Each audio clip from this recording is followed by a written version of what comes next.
তিনি রবীন্দ্রনাথ ঠাকুর নেতাজি সুভাষচন্দ্র বসুকে দেশনায়ক আখ্যা দিয়ে তার লেখা নৃত্যনাট্যে তাসের দেশে নেতাজিকে উৎসর্গ করেন।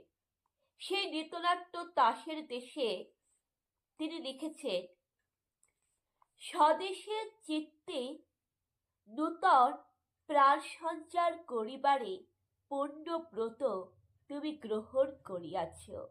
সেই কথা স্মরণে রাখিয়া তোমার নামে তাসের দেশ নাটিকা উৎসর্গ করলাম। নেতাজি অবসর সময় এবং অসুস্থ অবস্থায় নেতাজি দুটি বই লিখেছিল। তার মধ্যে একটি বই হচ্ছে ইন্ডিয়ান স্ট্রাগল ফর ফ্রিডম।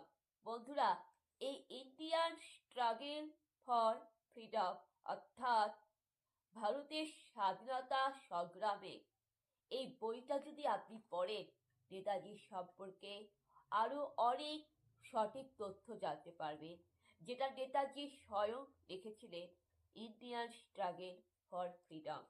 বন্ধুরা, এটা ছিল নেতাজি সুভাষচন্দ্র বসুর সম্পর্কে কিছু তথ্য।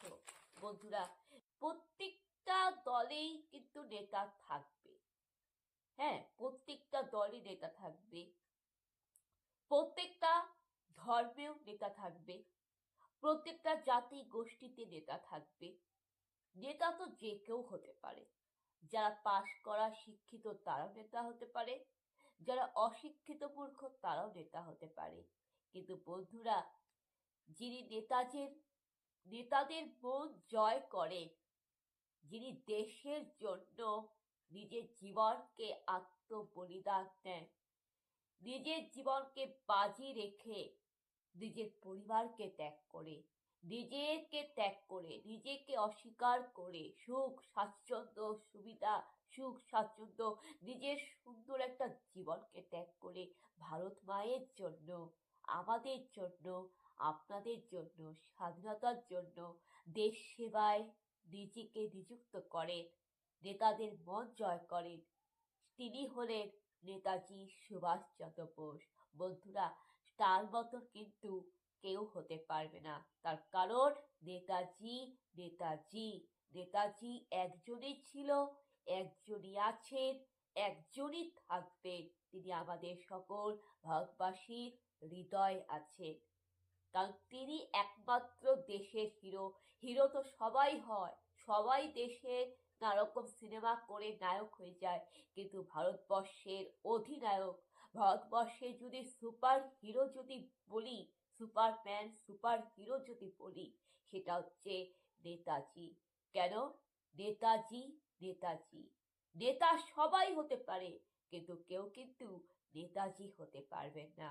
নিজের পরিবারকে ত্যাগ করে দেশের সেবায় ব্রতী হন, আর অথচ যারা আমরা উনাদের কৃপায় স্বাধীন, সেখানে আমাদের মধ্যে থাকা কিছু রাজনৈতিক দলের নেতারা দেশকে লুট করে, দুর্নীতি করে, চুরি চামারি করে দেশটাকে বিপদের মুখে ঠেলে দিচ্ছে।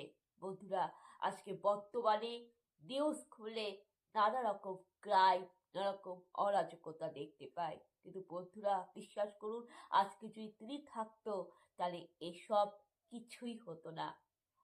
কেননা উনারা আমাদের দেশের জন্য, আমাদের ভারতবাসীর জন্য উনারা মহান পুরুষ, উনারা স্বাধীনতা সংগ্রামী, উনারা কবি, লেখক, সাহিত্যিক, উনারা আমাদের হৃদয়ে আজও স্মরণীয় হয়ে আছে, ইতিহাসে আজও স্মরণীয় হয়ে আছে। অথচ এদেরকে দেখুন, এরা দিনের পর দিন মহাপুরুষদের অপমান করে চলেছে।